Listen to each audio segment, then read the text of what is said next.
저는 어린 시절에 그 주한장로교회라는 교회에서 신앙생활을 하였습니다. 제가 청년부도 거기서 생활을 했었고 20대 후반에 전도사 나올 때까지 주한장로교회에서 신앙생활을 했었습니다. 그리고 저한테 20대 초반에 저 이제 신앙 선배가 이제 가르쳐준 좋은 그 신앙 습관이 하나 있었는데, 그것이 무엇이었냐면 설교를 노트에 적으면서 들어봐라.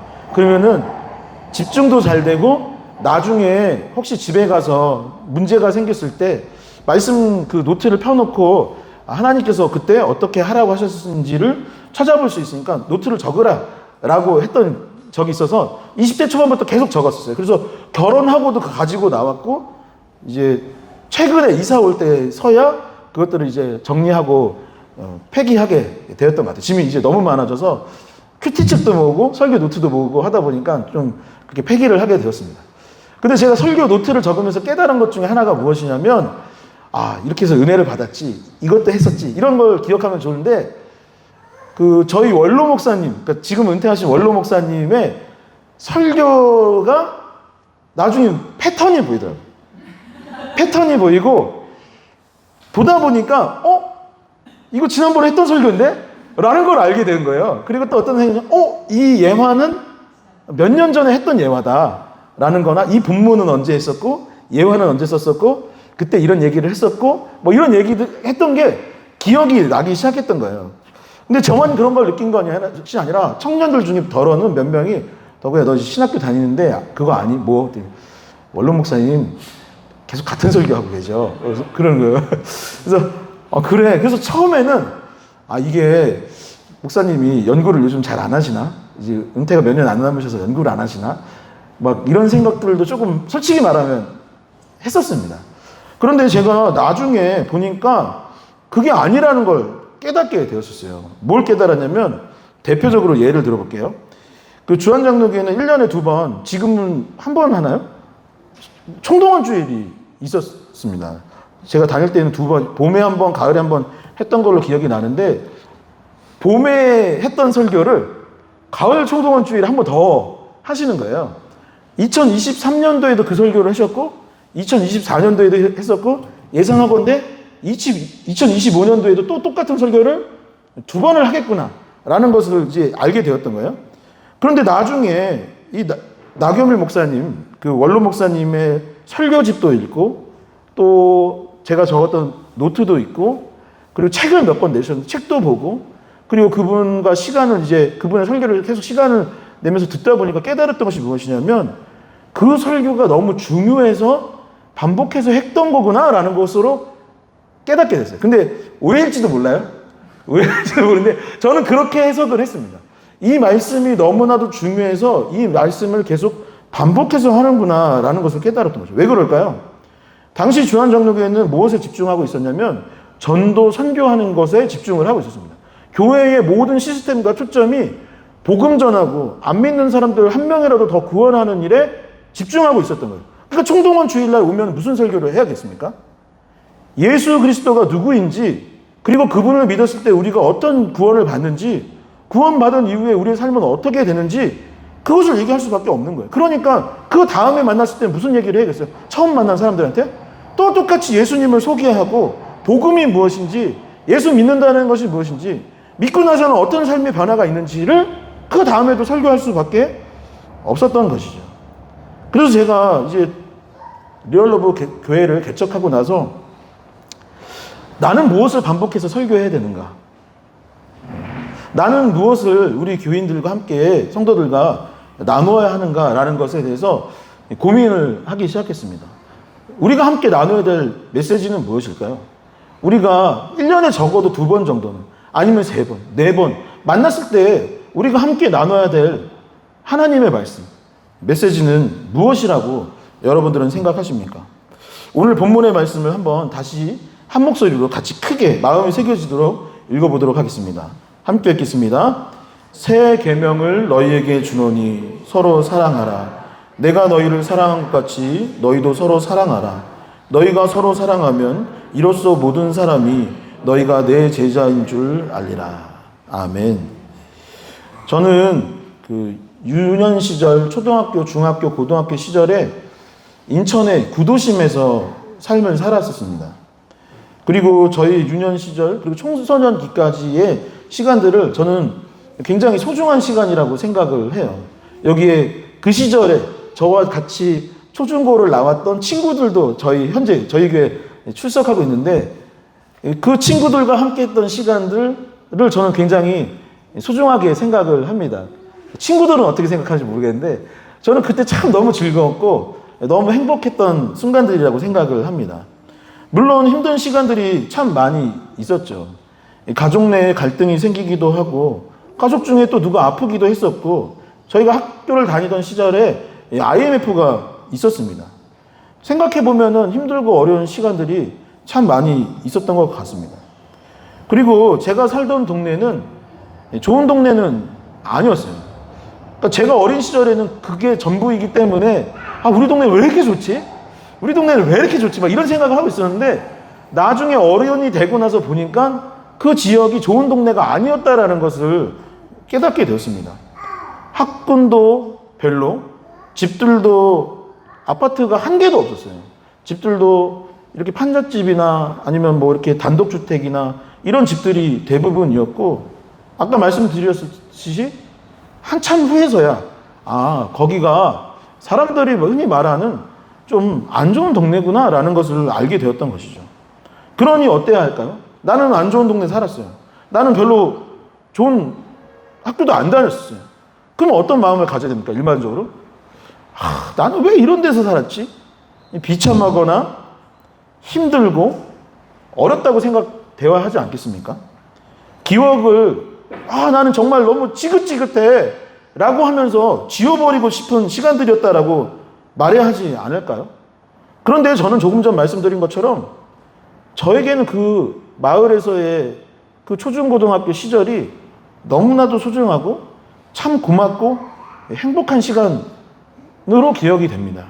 왜 그럴까 곰곰이 생각을 해봤는데 제가 내린 대답은 비록 당시 동네가 힘들고 어려운 이들의 마을이었지만 낙후된 지역이었지만 그 지역에 교회가 있었고 우리 가정과 나의 친구들과 함께 지낼 때 하나님께서 나와 동행하여 주셨고 그 안에 참된 사랑이 있었기 때문에 그래서 그 시간들이 소중하고 그래서 그 시간들이 고맙고 그 시간들이 행복한 시간이었구나라고 결론을 내리게 되었습니다. 교회는 어린이와 청소년들의 놀이터가 되어 주었습니다. 교회에 가면 맛있는 밥을 주는 거예요. 끝나고 나면 간식을 맛있는 거 주는 거예요. 제가 살찐 이유 중에 하나가 또 교회가 책임이 있는 것 같은데 당시에 비디오 있는 집이 많지가 않았던 것 같습니다. 근데 교회에 가면은 예배 끝나고 사모님이 사택에 데려가서 비디오 틀어줍니다. 그럼 어린이들이 막 재밌다고 막 삼손 이야기 보고 그 교회 그 동화 같은 얘기들을 막 같이 보면서 사모님이 주신 과자도 먹고 했던 기억이 납니다. 여름에는 성경학교가 있었습니다. 즐겁게 놀고 지금 생각해보면 거기 수영장이 어딘지 잘 궁금한데 청학풀장인지 어딘지 잘 기억은 안 나는데 같이 교회에서 데리고 수영장을 가는 겁니다. 수영장 가서 같이 또 신나게 놀았던 기억이 납니다. 청년들 그리고 형 누나들이 참 듬뿍 사랑을 우리에게 부어줬던 기억이 납니다. 그리고 말하기를 교회에서 뭐라고 했냐면 하나님은 온 우주를 창조하신 분이랍니다. 그런데 그분이 나의 아버지라는 거예요. 그래서 그분께 기도하면 그 하나님이 응답을 해 주신다는 거예요. 지혜가 없는 자에게 지혜를 주시고 건강이 약한 사람의 건강을 주시고 힘이 없는 자들의 힘이 되어주시는 분이 바로 하나님이라고 했던 거예요. 그러니 상황과 환경을 보면 꿈을 꿀 수 없는 지역이고 꿈을 꿀 수 없는 환경일지 모르지만 그때 너무 많은 꿈을 꿨던 것 같아요. 만화가가 돼야지, 기타리스트가 되어야지, 과학자가 되어야지, 나중에 세계 정복을 해야지 막 꿈을 꾸는 거예요. 왜냐하면 하나님은 나의 아버지고 내게 능력 주시는 자 안에서 내가 모든 것을 할 수 있기 때문인 것입니다. 포기하고 싶은 순간들이 있었지만 교회에 가면 늘 사람들이 아니라는 거예요. 포기하지 마라. 잘 될 거다 라고 하면서 잡아줬던 것입니다. 그리고 그분들이 말씀하시기를 뭐라고 하셨냐면, 덕우야, 하나님이 너를 너무나 사랑하셔. 그리고 우리도 너를 참 사랑한단다. 그러니 포기하지 말고 잘 이겨내보자 라고 하셨습니다. 전 참 은혜를 입었던 사람이고 또 그 교회로 인해서 잘 성장했던 것 같습니다. 근데 그뿐만이 아니라 또 저는 학교 가서 또 믿음의 친구들이 많이 있었어요. 그래서 같이 학교 운동장에서 주차장에서 기도하고 찬양하는 모임도 있었고, 만약에 그 시절에 교회가 없고 그 믿음의 친구들이 없었다면, 그 믿음의 동역자들이 없고 사랑이 없었다면 참 어찌 되었을까? 내가 어떻게 자라났을까? 싶은 생각이 들기도 합니다. 그런데 최근 통계를 보니까 무슨 이야기가 있냐면, 이 대한민국의 그리스도인들이 날로 줄어들고 있다고 합니다. 하나님 믿는 사람들이 점점 전국적으로 줄어들고 있는 상황, 교회를 많은 사람들이 떠나고 있는 상황이라고 하는 거예요. 그리고 교회들이 옛날에 다 이 동네에 있었고 이 근처에 참 많이 있었는데, 교회들이 지금 다 어떻게 하고 있냐면 신도시로 간다고 합니다. 잘 사는 사람들, 좀 여유가 있는 곳으로 교회들도 이사를 가고 있는 거예요. 예수님이 힘들고 어려운 세상의 작은 이들의 친구셨고, 한국교회 역시 그런 교회들이었는데, 저도 개척하면서 무슨 얘기를 가장 많이 들었냐면, 이도구 목사님, 가능하면 부자들이 많은 도시로 가세요. 가능하면 신도시로 가세요. 상권이 좋은 건물로 가고 젊은 신혼부부들이 많이 모이는 곳으로 가세요. 그 이야기를 얼마나 많이 들었는지 모릅니다. 구도심의 교회들은 현재 문을 닫고 있고, 목사님들은 은퇴를 하고 있고, 후임자들은 없는 상황이고, 그 시절 그런 교회, 그런 사랑, 그런 사람들이 현재 줄어들고 있는 현실인 것입니다. 리얼러브 교회는 그 시절 그런 모습의 교회를 다시 한번 세워보고자 하는 마음으로 개척이 되었습니다. 저희는 건물도 없고 많은 예산이 있는 것도 아니지만 서로 사랑하는 교회, 그리고 하나님이 함께하여 주시는 교회, 그리고 진정으로 신앙생활을 하는 교회, 그런 목회자와 성도들이 순수한 마음을 가지고 서로 사랑하며 지역사회에 소금과 빛의 역할을 감당하는 교회다운 교회가 되어보자. 작은 이들의 친구가 되어보자.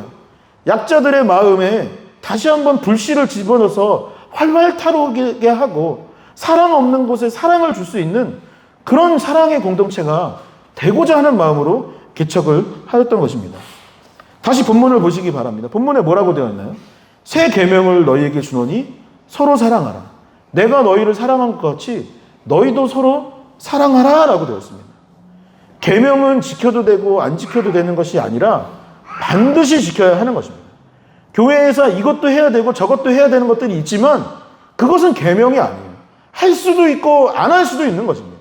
있어도 되고 없어도 되는 것들입니다. 그러나 계명은 무엇이냐? 반드시 이것만은 지켜라고, 이 한 가지만은 지켜라고 주셨던 것이 바로 새 계명이었던 것입니다. 그것이 무엇입니까? 서로 사랑하라라는 것입니다. 그리고 그 사랑을 어떻게 하느냐? 어느 정도로 사랑해야 하느냐?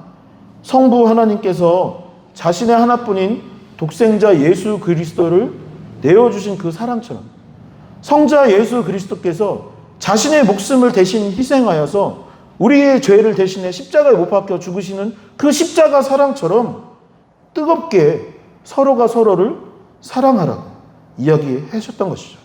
내가 너희를 사랑한 것 같이 너희도 서로 사랑하라는 것은 무엇이냐? 내가 십자가 사랑을 하였던 것 같이 너희도 서로에게 십자가 사랑을 베풀어라, 내어주라라고 말하고 있는 것이죠. 서로가 서로에게 십자가 사랑을 전하고 실천하라 했던 것입니다. 말씀을 정리하도록 하겠습니다. 오늘 말씀은 요한복음 13장 34절에서 35절의 말씀인데, 이 말씀이 어디에 기록되어 있냐? 주보 천면에 나와 있는 말씀이에요. 그러니까 우리 교회에 주신 하나님의 말씀인 것입니다. 여러분, 제가 조만간 이 말씀을 가지고 또 설교를 할까요, 안 할까요? 조만간 또 할 겁니다. 앞으로도 계속 이 말씀을 가지고 할 겁니다. 왜요? 왜 그렇습니까? 이 말씀이 우리 교회가 존재하는 이유요, 우리가 함께 회복해야 할 말씀이기 때문인 것입니다. 리얼러브 교회가 있으므로 여러분들의 삶에 위로가 있기를 축원합니다. 리얼러브 교회를 통하여서 많은 사람들이 하나님을 알고 서로 사랑해야 하는 것을 깨닫기를 또한 간절히 소망합니다. 그리고 우리 교회가 이 세상에 소금과 빛의 역할을 잘 감당할 수 있기를, 그런 교회를 꿈꿀 수 있는 저와 여러분들이 될 수 있기를 주님의 이름으로 간절히 소망합니다.